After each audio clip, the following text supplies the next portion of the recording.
बच्चों, मैं अवनीश कुमार एक बार पुनः आप सब लोगों का टीएसए क्लासेस में स्वागत करता हूं। जैसा कि आप लोगों को पता है कि इस समय प्रश्न की श्रृंखला पर हम चर्चा कर रहे हैं। तो यहाँ पर कल हमने जो टॉपिक लिया था बेटा, विलोम शब्द लिया है। आज हम अनेक शब्द के लिए एक शब्द पर चर्चा करेंगे। ये जो प्रश्न है बेटा, एक से एक अच्छा प्रश्न है और आपके ज्ञान को बढ़ाने के लिए बहुत कारगर होगा और परीक्षा से यहाँ से प्रश्न आपको मिलेंगे। एक एक प्रश्न पे हम बारीकी से और बहुत मनन करते हुए चर्चा करेंगे, जिससे आपके ज्ञान में वृद्धि हो। अब हम एक एक प्रश्न की तरफ चलते हैं और देखते हैं क्या होता है। देखो बेटा, यहाँ पर यार निम्नलिखित प्रत्येक प्रश्न में वाक्यांश के स्थान पर लिए उत्तर दिए गए हैं। वाक्यांश के स्थान पर उत्तर दिए गए हैं। इनमें से सही उत्तर विकल्प का चयन करना, मतलब जो सही है इसमें वो उसका चयन करना है हमें। पहला जो हमारा आ रहा है, अच्छा ज्ञान रखने वाला। पहला जो आ रहा है हमारा, क्या आ रहा है बेटा? अच्छा ज्ञान रखने वाला। इसको बताना है हमें, अच्छे ज्ञान रखने वाला। पहला जो है हमारा क्या है, वो अच्छा ज्ञान रखने वाला। इसके लिए हमें एक शब्द उठाकर लेकर आना है और इसके लिए क्या हो सकता है बेटा? ए विकल्प है हमारा तीक्ष्ण, दूसरा है निष्णात, सी है मेधावी, डी है तीव्र। बताओ क्या होगा, क्या विकल्प होगा इसका? बताइए जल्दी से, जल्दी बताइए बेटा। समय कम लेकर हमें काम करना है और बिल्कुल एकदम पलक झपकते ही हमें आंसर हमारा आ जाना चाहिए। यानी कि अभी थोड़ी कमी है, अभी दिल्ली दूर है, वो वाली रीति नहीं अपनानी है बेटा। एकदम तुरंत बताइए क्या आंसर इसका होगा। ए तीक्ष्ण, बी निष्णात, सी मेधावी, डी तीव्र। देखो, तीक्ष्ण मीन्स तीखा होता है, ठीक है, या तेज होता है। मेधावी मतलब प्रज्ञावान के लिए कहा था, तीव्र मीन्स तेज होता है। इसका जो आंसर होगा बेटा वी निष्णात होगा। क्या होगा? वी निष्णात। दूसरा प्रश्न है, जिसका उल्लंघन कठिन हो, जिसका उल्लंघन कठिन हो के लिए एक प्रश्न बताइए। जिसका उल्लंघन कठिन हो उसके लिए एक शब्द बताना है। इसका ए विकल्प है द्वितीय, बी विकल्प है प्रत्यय, सी विकल्प है अपत्यय और डी विकल्प है उपत्यय। बताइए क्या होगा इसका आंसर? तो इसका आंसर होगा बी बेटा, प्रत्यय। क्या होगा इसका आंसर? बी प्रत्यय होगा। अगला तीसरा प्रश्न है, इतिहास को जानने वाला। देखिए बहुत अच्छा प्रश्न है, इतिहास को जानने वाला। इसके लिए ए विकल्प दे रखा है इतिहासकार, बी विकल्प है बेटा इतिहासक, सी विकल्प है अन्वेषी और चौथा विकल्प है बेटा पूर्व ज्ञानी। तो देखो, इसके इतिहास को जानने वाले को क्या कहते हैं? इतिहासकार, इतिहासक, अन्वेषी या पूर्व ज्ञानी। तो इससे जो कहते हैं बेटा इतिहासक कहते हैं। जो इतिहास को जाने, ज्ञान मीन्स होता है जानने वाला, इतिहास को जानने वाले को क्या कहेंगे? इतिहासक कहेंगे। इतिहास का जानकारी रखने वाले को हम इतिहासक कहेंगे। लेकिन जो इतिहास को जानना है, अंदर से उसके तथ्य को समझना है, उसे हम क्या कहते हैं बेटा? इतिहासक कहते हैं। अगला चौथा प्रश्न है, इंपॉर्टेंट प्रश्न है, ये पूछा जाता है बेटा, ध्यान रखना। जिसकी तुलना ना की जा सके, जिसकी तुलना ना की जा सके तो उसके लिए वर्ड से है अतुलनीय, ए वी अतुल्यता, सी अद्वितीय, डी दुर्लभ। बताइए इसका सही आंसर क्या होगा? बताइए जल्दी से, क्या इसका सही आंसर होगा? अतुलनीय या वी अतुल्यता, सी अद्वितीय, डी दुर्लभ। बताइए क्या आंसर होगा चौथे का? चौथे का आंसर बताइए। तो इसका जो आंसर होगा बेटा अतुलनीय। क्या होगा? अतुलनीय होगा। अतुल्यता नहीं होगा, तोलने के मतलब नहीं है। दुर्लभ मीन्स कठिन होता है, या जहां पर कठिन पहुंचने का दुर्लभ या दुर्गम होता है, तो ये कठिन के भाव में है, तो ये इसका उत्तर नहीं होगा। ये नहीं है तुलना के अर्थ में। अद्वितीय, जिसके समान कोई दूसरा ना हो, अद्वितीय जिसके समान कोई दूसरा ना हो उसके लिए अद्वितीय होता है, तो ये भी नहीं होगा। नेक्स्ट प्रश्न है हमारा, नेक्स्ट प्रश्न की तरफ बढ़ते हैं। जो कृपा या अनुग्रह से युक्त हो, जो कृपा या अनुग्रह से युक्त हो उसे कहते हैं कृपा योग्य कहते हैं बेटा ए विकल्प में, बी विकल्प है अनुग्रहित, सी विकल्प है बेटा अनुज और डी विकल्प है अनुसेवक। बताइए क्या है, जल्दी बताइए। कृपा योग्य, जो कृपा या अनुग्रह से युक्त हो, कृपा योग्य, बी अनुग्रहित, सी अनुज और डी अनुसेवक। तो बताइए क्या होगा? तो इसका आंसर है बेटा वी अनुग्रहित। और ये सब जो है बेटा वर्तनी में भी पूछा जाता है आपसे, वर्तनी में पूछा जाता है। इस शब्द की वर्तनी पूछी जाती है अनुग्रहित की, तो देख लेना, अनुग्रहित शब्द शुद्ध लिखा हुआ है यहाँ पर। अगला है कभी ना मरने वाला। अगला प्रश्न है, ये इंपॉर्टेंट प्रश्न था, यहाँ पर इसको चेक करते रहिए। कभी ना मरने वाले के लिए एक शब्द होगा अजर, अमर, अक्षर या मृत्युंजयी। क्या होगा? क्या होगा इसके लिए आंसर? बेटा अजर जो होता है, जर मीन्स बुढ़ापा होता है, जो बूढ़ा ना हो, जो बूढ़ा ना हो, ठीक है। अक्षर होता है जिसका क्षरण ना हो, और मृत्युंजयी जिसने मृत्यु को जीत लिया हो, मृत्यु को जीत लिया हो, मृत्यु को जीत लिया हो। लेकिन इसका जो आंसर गया बेटा वी, अमर। क्या होगा? कभी ना मरने वाले को क्या कहते हैं? अमर। क्या कहते हैं? अमर कहते हैं। अगला प्रश्न है बेटा, बड़ा अच्छा प्रश्न है। जो मापा ना जा सके, जिसको हम माप ना सकें, उसके लिए एक वर्ष होगा अप्रमेय, वी अप्रमाणित, सी अप्रत्यय, डी अमाप। क्या होगा? अमाप या अप्रत्यय या अप्रमाणित या अप्रमेय। तो जो प्रमाण से सिद्ध हो बेटा उसे प्रमेय बोलते हैं, और जो मापा ना जा सके, जिसके माप तोल ना करे, उसके लिए वर्ष होता है बेटा अप्रमेय। जो प्रमाण से सिद्ध हो उसके लिए क्या कहते हैं शब्द बेटा? प्रमेय शब्द प्रयोग करते हैं। आपने पाइथागोरस प्रमेय करी होगी कि जो प्रमाण से सिद्ध होगा उसके लिए क्या कहेंगे? प्रमेय शब्द का प्रयोग करते हैं। अगला प्रश्न है बेटा, अचानक घटित होने वाला। अचानक घटित होने वाला के लिए एक शब्द है शीघ्रता, शीघ्र या घनांशिक या आकस्मिक या अग्रसूच्य। तो शीघ्रता, शीघ्र तो बहुत जल्दी के लिए होता है बेटा, ये जल्दी के लिए शब्द प्रयोग होता है, जल्दी में। और घनांशिक का शब्द का मीन्स अभी मेरे दिमाग में स्मृति में नहीं आ रहा। आकस्मिक होता है बेटा अचानक। आकस्मिक क्या होता है? अचानक। और अग्रसूच्य मतलब आगे की सोचने वाला। आगे की सोचने वाले को अग्रसूची कहते हैं, जो आगे की सोचता है, मतलब बहुत आगे की सोचने वाले अग्रसूची कहते हैं। तो यहां पर जो इसका आंसर हो जाएगा सी हो जाएगा बेटा, आकस्मिक। अगला है जिसके आने की तिथि ज्ञात न हो। नवा प्रश्न है बेटा, जिसके आने की तिथि ज्ञात न हो उसे कहते हैं नेपथ्य, औचित्य, अतिथि या अपतिथि। तो नेपथ्य या चुली का जो वर्ष होता है रंगमंच के लिए प्रयोग होता है। औचित्य मतलब एक संप्रदाय का नाम भी है। अब अतिथि ये कोई वर्ष नहीं है। अतिथि सी आंसर होगा इसका बेटा, जिसके आने की कोई तिथि न हो। अतिथि मेहमान आते थे पहले हमारे घर पे, उनके आने की कोई तिथि नहीं होती थी। बुआ, मामा, दादा, नानी, नाना सब लोग आते थे। अब वो चीज़ परंपरा थोड़ी सी हमारी ओझल सी होती हुई दिखाई दे रही है। नेक्स्ट प्रश्न है, जिसका जन्म पहले हुआ हो। जिसका जन्म पहले हुआ हो उसके लिए वर्ष से अनुज, अग्रज, आवर्जन या सतजन। तो अनुज जो कहा जाता है बेटा छोटे के लिए कहा जाता है, ठीक है। जैसे मैं आपसे बात करूं कि राम के अनुज थे, राम के अनुज थे, कौन थे भैया? लक्ष्मण थे, ठीक है। और अग्रज जो कहा जाता है बड़े के लिए कहा जाता है। आवर्जन से कोई मतलब नहीं है। सतजन अच्छे जन जो हैं उनके लिए बात की है। अच्छे जन से मतलब है यहाँ पर अच्छे जन या अच्छे लोग के मतलब है। तो इसका विकल्प जो हो जाएगा बेटा बी हो जाएगा, अग्रज। क्या हो जाएगा? बी विकल्प अग्रज हो जाएगा। अगला है जिसने ऋण चुका दिया हो। देखो बैंक वगैरह से ऋण वगैरह लेते हैं या किसी वैसे आपने फ्रेंड्स वगैरह से ऋण लिया हो, तो देखो उसे कहते हैं ऋण चुकता नहीं हो सकता। बी उऋण नहीं हो सकता। सी ऋण मुक्ति नहीं हो सकता। डी ऋणदा नहीं हो सकता। तो क्या हो सकता है? तो क्या हो सकता है? पहला ए विकल्प है बेटा ऋण चुकता। 11वां प्रश्न है जिसने ऋण चुका दिया हो, ऋण चुकता। बी विकल्प है बेटा उऋण। सी है ऋण मुक्ति। डी है ऋणदा। ऋणदा। तो देखो ऋण चुकता शब्द प्रयोग नहीं किया जाता है। ऋण मुक्ति, ऋण से मुक्ति होती है, ठीक है। लेकिन यहाँ पर सब जो है बेटा चुकाने की बात हो रही है। किसकी बात है? चुकाने की बात हो रही है। ऋणदा, ऋण को देने वाले को ऋणदा कहते हैं। लेकिन यहाँ पे जो विकल्प होगा बेटा बी होगा उऋण, यानी कि ऋण से उऋण हो गया मतलब पार हो गया, उससे अलग हो गया, यानी कि ऋण उसने चुका दिया है। अगला है जो नष्ट होने वाला हो। जो नष्ट होने वाला हो, जो नष्ट होने वाला हो। 12वां प्रश्न है बेटा, अच्छा प्रश्न है। जो नष्ट होने वाला हो, ए विकल्प में रखा है नस्बर, बी में लिखा है नष्ट साध्य, सी में लिखा है कष्ट साध्य, डी में लिखा है नशाखोरी। तो नशाखोरी जो होता है डी विकल्प बेटा इसका जो अर्थ है वो होता है नशा करने वाला, नशा करने वाला, नशा करने वाला, ठीक है, उसे नशाखोर कहते हैं। अब नष्ट साध्य, जिसने नष्ट को समाप्त कर लिया हो, साधन कर लिया हो, मतलब नष्ट को समाहित कर लिया हो। अगला है नश्वर, जो नष्ट होने वाला उसको कहते हैं नश्वर कहते हैं। जैसे जीवन हमारा क्या जो शरीर होता है बेटा नश्वर होता है। आत्मा जो होती है हमारी अजर और अमर होती है, न जल सकती न बो सकती है। तो वहां पर क्या है, इसका ए आंसर होगा बेटा नश्वर। कष्ट साध्य, कष्ट को साध्य मतलब सहन करने की सामर्थ्य जिसमें हो, ठीक है, उसे कष्ट साध्य कहते हैं।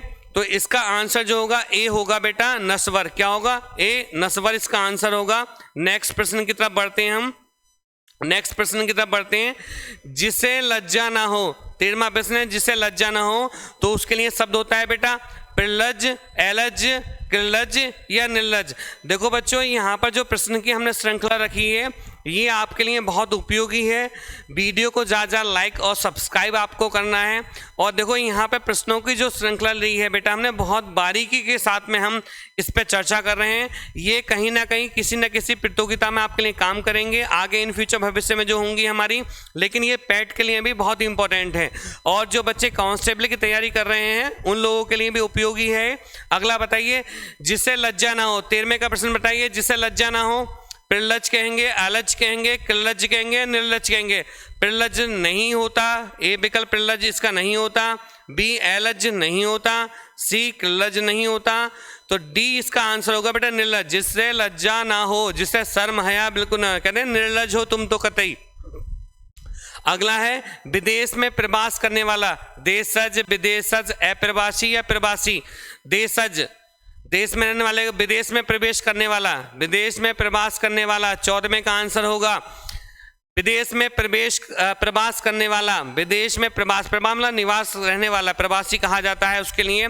देखो देशज मतलब देश में रहने वाला, अप्रवासी जो अप्रवासी हो उसके लिए कहा था, विदेश मतलब विदेश में रहने वाला, और प्रवासी मतलब प्रवास करने वाला, विदेश में प्रवास करने वाले को प्रवासी कहते हैं, और जो हमारे यहाँ प्रवास करता है उसे अप्रवासी कहते हैं। ठीक है।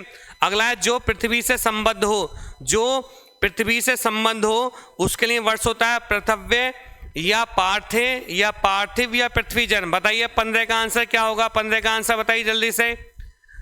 जो पृथ्वी से संबद्ध हो, जो पृथ्वी से संबद्ध हो, तो इसके लिए जो शब्द होगा बेटा सी आंसर होगा पार्थिव। क्या होगा, सी पार्थिव। अगला नेक्स्ट में प्रश्न है हमारा 16वां, जिसमें तेज ना हो, मतलब जिसमें तेज मतलब चमक या तेजस्विता ना हो उसे कहेंगे हम तेजस, बी तेजस्वी, सी निस्तेज, डी निष्कलंक। बताइए क्या कहेंगे 16 को, जल्दी बताइए। जिसमें तेज ना हो, तेजस मतलब जिसमें तेज हो, तेजस्वी मतलब जिसमें तेज का विद्यमान हो, निष्कलंक जिसमें कलंक ना हो। देखो तेजस्वी, देखो तेज रहे, तेज युक्त के लिए तेजस शब्द का प्रयोग करते हो। तेजस्वी जिसमें तेज विद्यमान है, तेज विद्यमान है। ठीक है, जैसे कर्ण बड़ा तेजस्वी था। अगला नेक्स्ट का निष्कलंक मतलब कलंक रहित, इसके लिए वर्ड से बेटा कलंक रहित। तो यहाँ पर जो आंसर पूछा है हमसे, जिसमें तेज ना हो, जिसमें तेज ना हो तो उसे क्या कहेंगे बेटा निस्तेज, जिसका तेज समाप्त हो गया, जिसमें तेज ना हो। नेक्स्ट है पिता की हत्या करने वाला। देखो पिता की हत्या करने वाला क्या कहेंगे, ए अच्छा प्रश्न है, इंपॉर्टेंट है, देख लेना इसको। पिता की हत्या करने वाला उसे क्या कहेंगे बेटा, पितृहंता, पित्रांता या पितृभक्ष या पितृव्या। बताओ क्या कहेंगे उसे, क्या कहेंगे पिता की हत्या करने वाले को। तो पितृभक्ष, भक्ष मतलब खाना होता है, तो खाया तो जाएगा नहीं पिता को। ऐसे पित्रांता, पितृकांत, पितृव्या नहीं होता। पितृहंता क्या होता है बेटा, पितृहंता, ये वाला ए विकल्प सही है। ऐसी माता की हत्या करने वाले को कहते हैं मातृहंता, माता की हत्या करने वाले को कहते हैं बेटा मातृहंता। ये ध्यान रखना है, इस शब्द को माता के एक से ये पिता की हत्या करने वाला या माता की हत्या करने वाले को कहते हैं मातृहंता। नेक्स्ट है जो ईश्वर में विश्वास रखता हो। नेक्स्ट प्रश्न की तरफ बढ़ते हैं हम। जो ईश्वर में विश्वास रखता है, जो ईश्वर में विश्वास रखता है उसे कहते हैं वैश्विक, आज्ञाकारिक, आस्तिक या नास्तिक। वैश्विक मतलब विश्व से संबंधित होता है बेटा, ये इसका जो अर्थ है विश्व से संबंधित है। आज्ञाकारी, आज्ञा का पालन करने वाला होता है। विद्यार्थी के लिए आज्ञाकारी शब्द का प्रयोग करते हैं। और वैसे भी कहा जाता है कि पहला सुख निरोगी काया, पहला सुख निरोगी काया, दूजा सुख घर में हो माया, तीजा सुख कुलवंती नारी, चौथा सुख पुत्र हो आज्ञाकारी। तो पुत्र और जो हमारा शिष्य होता है उसके लिए आज्ञाकारी शब्द का प्रयोग किया जाता है। मैं एक बार पुनः बोल रहा हूँ कि पहला सुख, चार सुख माने गए हैं कि पहला सुख निरोगी काया, दूजा सुख घर में हो माया, तीजा सुख कुलवंती नारी, चौथा सुख पुत्र हो आज्ञाकारी। ये चार चीज कही जाती हैं। अब यहाँ पर देखो वैश्विक विश्व से संबंधित, आज्ञाकारी उससे आज्ञा संबंधित है, आस्तिक जो है आस्था से संबंधित है, आस्था या विश्वास। नास्तिक जो ईश्वर को ना मानता हो, ईश्वर को ना मानने वाले को, जो ईश्वर में विश्वास न करता हो उसे कहते हैं नास्तिक। तो यहाँ पे जो ईश्वर में विश्वास रखता हो उसके लिए क्या आंसर हो जाएगा बेटा, सी आस्तिक। नेक्स्ट प्रश्न है जिसने कुछ खाया पिया ना हो, जिसने कुछ खाया पिया ना हो, निष्काम, निराहार, निरपेय, निरामिष। या बी निष्काम, सी निराहार या डी निरप्य? अच्छा प्रश्न है बेटा ये। निरामिष, निरामिष होता है बेटा मांस रहित भोजन। क्या होता है? मांस रहित भोजन। मांस रहित भोजन को निरामिष कहते हैं बेटा, जो मांस रहित। और सामिष होता है बेटा मांस वाला भोजन। निष्काम मतलब बिना काम के, बिना काम के, ठीक है।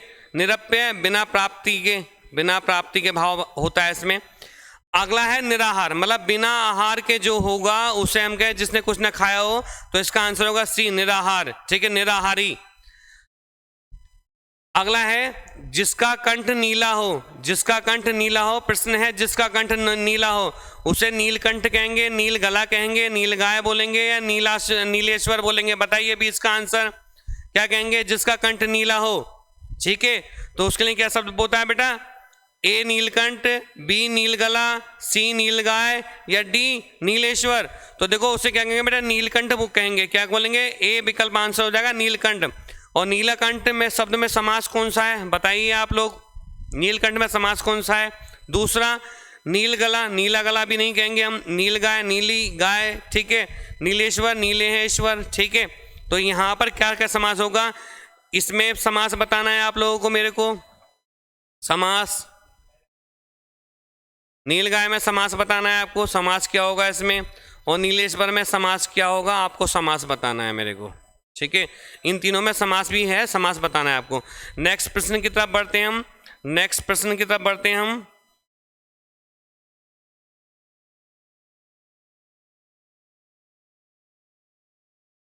नेक्स्ट प्रश्न की तरफ बढ़ते हैं हम। नेक्स्ट प्रश्न की तरफ बढ़ते हैं, आगे देखते हैं हम। देखो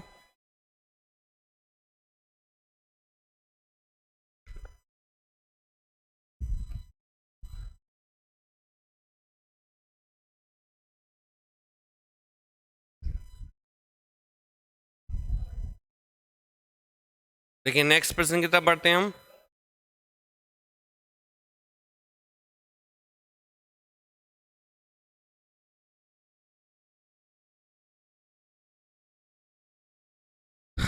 बेटा 21वें प्रश्न के विकल्प ना होने की वजह से वो कट रहा है, तो हम इसमें थोड़ी एरर रहा है।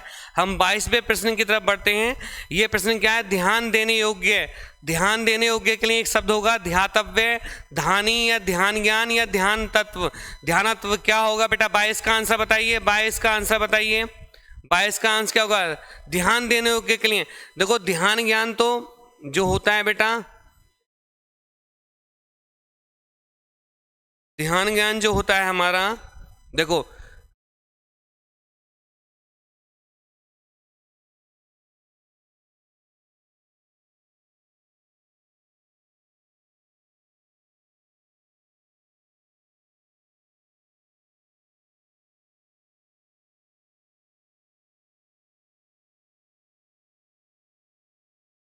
हाँ, देखो प्रश्न की तरफ बढ़ते हैं हम बेटा। यहाँ पर प्रश्न की तरफ बढ़ते हैं हम।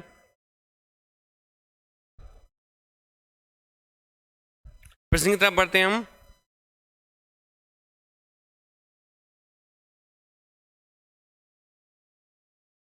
प्रश्न की तरफ बढ़ते हैं हम। यहाँ पर ध्यान देने योग्य के लिए अगला नेक्स्ट प्रश्न है बेटा 22वां। ध्यान देने योग्य के लिए प्रश्न होगा हमारा विकल्प होगा ए ध्यातव्य, बी धानी, सी ध्यान ज्ञान या डी ध्यानत्व। तो क्या होगा बेटा हमारा इसका जो आंसर होगा, हमारा जो इसका आंसर होगा क्या होगा? ए आंसर होगा हमारा। ए आंसर क्या होगा बेटा हमारा? ध्यातव्य होगा। क्या होगा बेटा? ध्यातव्य होगा इसका आंसर, सही आंसर। देखो धानी शब्द होता है ध्यान का अर्जन करने वाले। ध्यानत्व मतलब ध्यान में लीन व्यक्ति के लिए प्रयोग होता है। ध्यान में लीन व्यक्ति के लिए ध्यानत्व शब्द का प्रयोग होता है। अगला है अनुचित बात के लिए आग्रह। अनुचित बात के लिए आग्रह के लिए एक शब्द होगा। अच्छा प्रश्न है बेटा, बताइए आप। अनुचित बात के लिए आग्रह, अनुचित बात के लिए आग्रह के लिए एक प्रश्न होगा, मतलब एक उत्तर होगा। बताइए अनुचित बात के लिए आग्रह के लिए एक प्रश्न होगा, मतलब एक विकल्प होगा हमारा।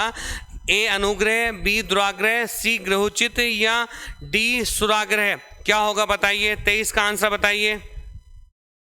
अनुग्रह, दुराग्रह, ग्रहोचित या सुराग्रह। ठीक है। तो देखो अनुग्रह तो निवेदन होता है, हमारा निवेदन होता है, ठीक है। और दुराग्रह होता है, दुर्भी संधि एक शब्द होता है बुरी प्रकार की मंत्रणा के लिए। तो इसका जो आंसर होगा बेटा दुराग्रह होगा, सुराग्रह नहीं होगा हमारा। ग्रहोचित मतलब ग्रह के लिए उचित जो है गुण संधि है इसमें, इस शब्द में क्या है गुण संधि है हमारी, ठीक है, ये ध्यान रखना आपका। अगला तेज चलने वाला, तेज चलने वाले के लिए क्या कहेंगे तेजा, तेजस, द्रुतगामी या द्रुत बाचाल, ठीक है। तेज चलने वाला बहुत अच्छा शब्द है, तेज चलने वाले को तेजा, तेजस, द्रुतगामी।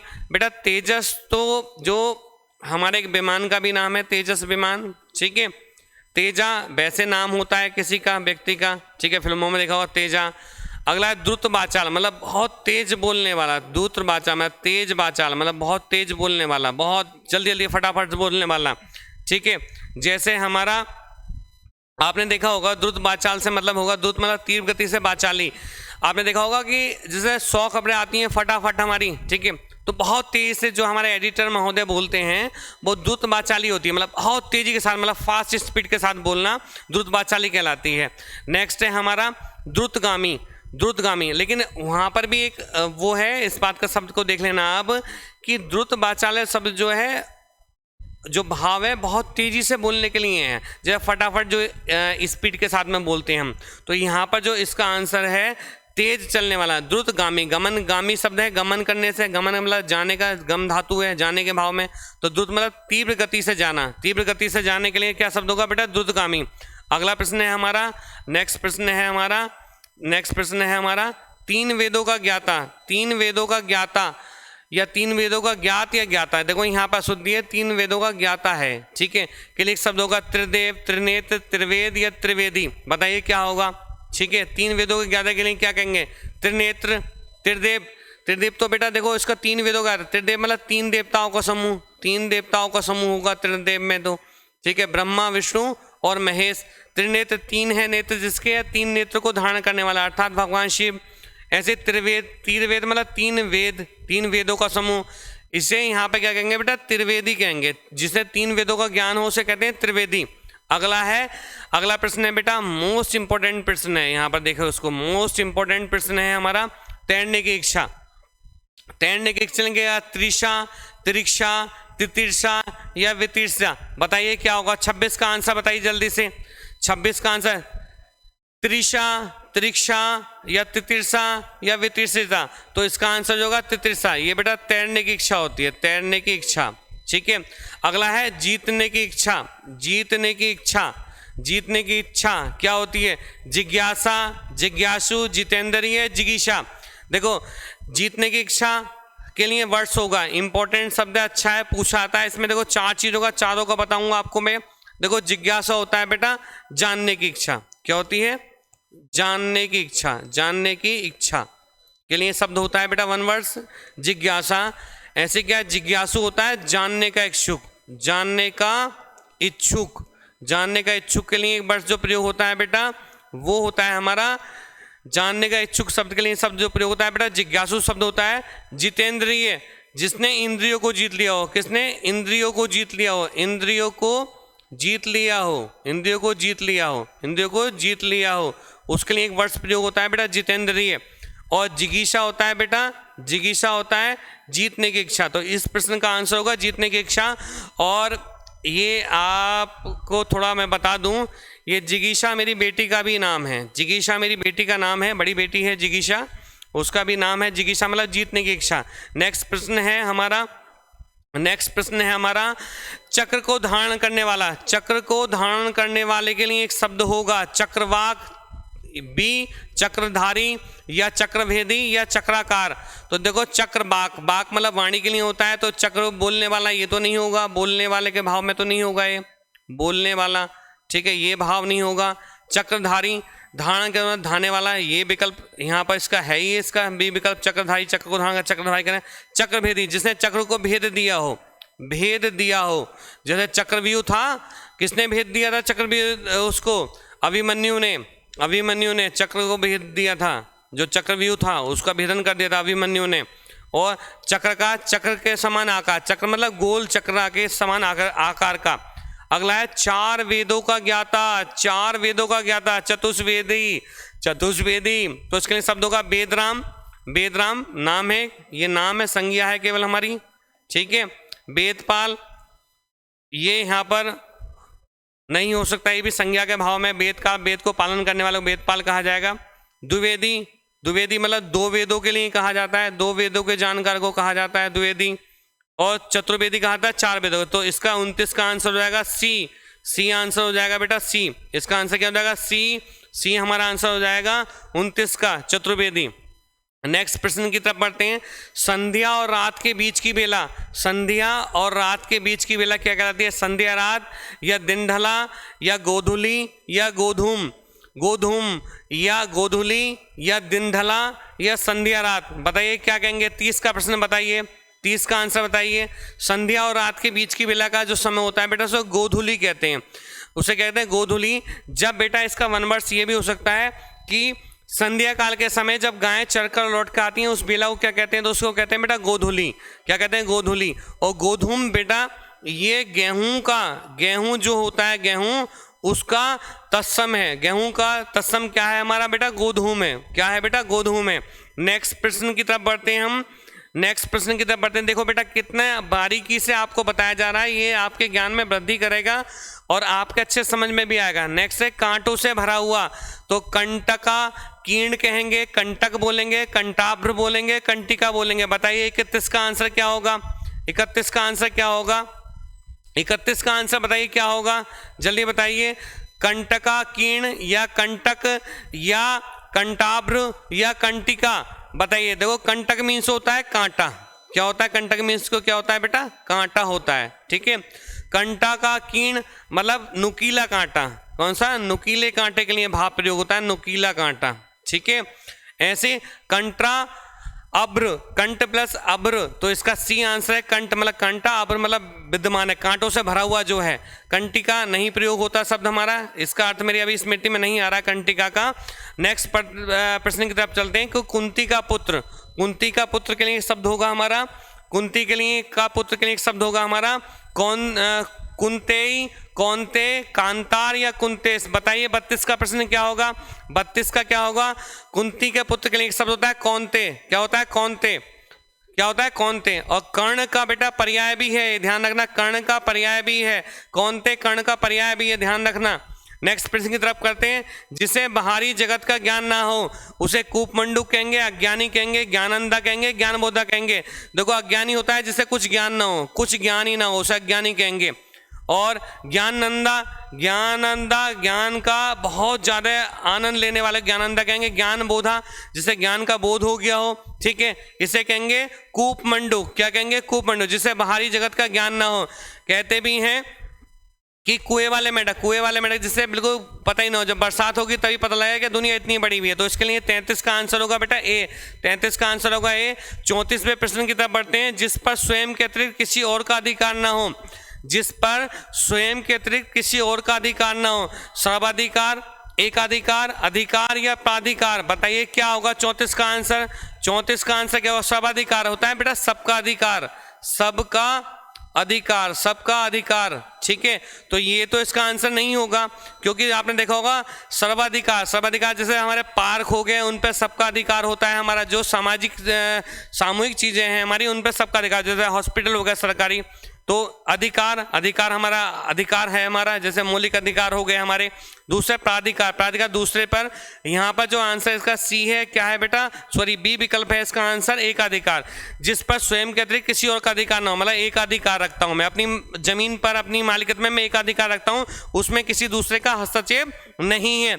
नेक्स्ट है जो उपासना करता हो उसके लिए कहते हैं उपासनी, उपासी, या उपासक, या उपवासी। बताइए 35 का आंसर क्या होगा?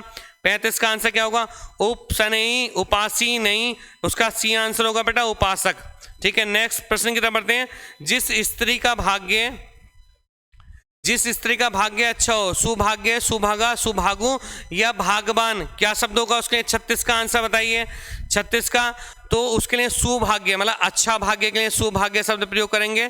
लेकिन यहाँ स्त्री की बात की जा रही है तो इसका बी विकल्प हो जाएगा सुभगा। सुभगा मतलब अच्छा है, भाग्य भाग्य जिसका। अगला है जो युद्ध में स्थिर रहे, जो युद्ध में स्थिर रहे तो युद्धाभ्यासी, युद्ध के अभ्यासी वाले के लिए कहेंगे वीर, साहसी के लिए कहेंगे सी विकल्प है।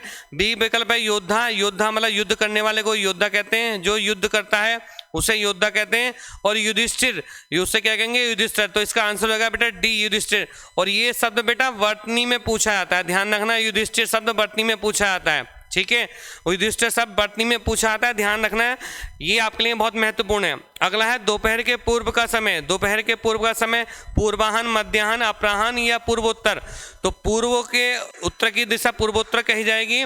यहाँ पर क्या पूर्वाहन, यानी कि दोपहर के पहले का समय क्या होता है पूर्वाहन, और दोपहर का समय क्या होता है मध्याह्न। ये यहाँ पर दोपहर के पूर्व का समय, तो इसका आंसर ए हो जाएगा पूर्वाहन। और मध्याह्न होता है बेटा दोपहर का समय, कहाँ होता है दोपहर का समय, दोपहर का समय। और अपराह्न होता है बेटा दोपहर के बाद का समय, दोपहर के बाद का समय, दोपहर के बाद का समय क्या होता है हमारा अपराह्न होता है। अगला है नेक्स्ट प्रश्न है बेटा हमारा, नेक्स्ट प्रश्न है हमारा तत्काल कविता करने वाला, तत्काल कविता करने वाले को क्या कहते हैं तात्कालिक कवि, सुख या आंसू कवि या शीघ्र कवि। तो तत्कालिक वैसे व्यवहार के लिए प्रयोग हो सकता है तात्कालिक, तत्काल कोई बात आ जाए। और कवि सुख, सुख मीन्स तोता होता है, कवि तोता नहीं हो सकता। आंसू कवि या शीघ्र कवि, तो उसके लिए 39 का सी होगा बेटा आंसू कवि, जो तुरंत कविता बना सके उसे आंसू कवि कहते हैं। 39 का आंसर होगा सी। अगला है जो अंडे से जन्म लेता है, जो अंडे से जन्म लेता है उसके लिए वर्ड्स होगा अंडज या द्विज, अंडकार या अंडाणु। तो द्विज जो है दांत का पर्यायवाची है, तो यहाँ दांत तो होगा नहीं, ठीक है, दांत के भाव में है। ब्राह्मण का भी पर्यायवाची है, ध्यान रखना। तो इसका अंडकार तो नहीं होगा, अंडे का आकार की बात है, अंडाणु से मतलब नहीं है यहाँ पर। तो इसका आंसर होगा ए, 43 का हो जाएगा ए। और हमारा जो 40वां प्रश्न है जो अंडे से जन्म लेता है उसके लिए शब्द है बेटा अंडज। देखो बेटा आज हमने 40 प्रश्नों पर चर्चा की है, ऐसे ही हम और जो टॉपिक है उन पर चर्चा करेंगे हम। आप अपना कंटेंट तैयार रखिए। सबका वाचिंग करने के लिए, जिन्होंने वाचिंग किया है हमें देखा है उनके लिए धन्यवाद। और हमारी वीडियो को ज़्यादा लाइक और सब्सक्राइब करें। हम एक से अच्छे प्रश्न आप लोगों के सामने लेकर आएंगे, जिससे आप अपनी परीक्षा को एक धार दे सको और एक मजबूती के साथ में पैट के एग्जाम में 100+ कर सको।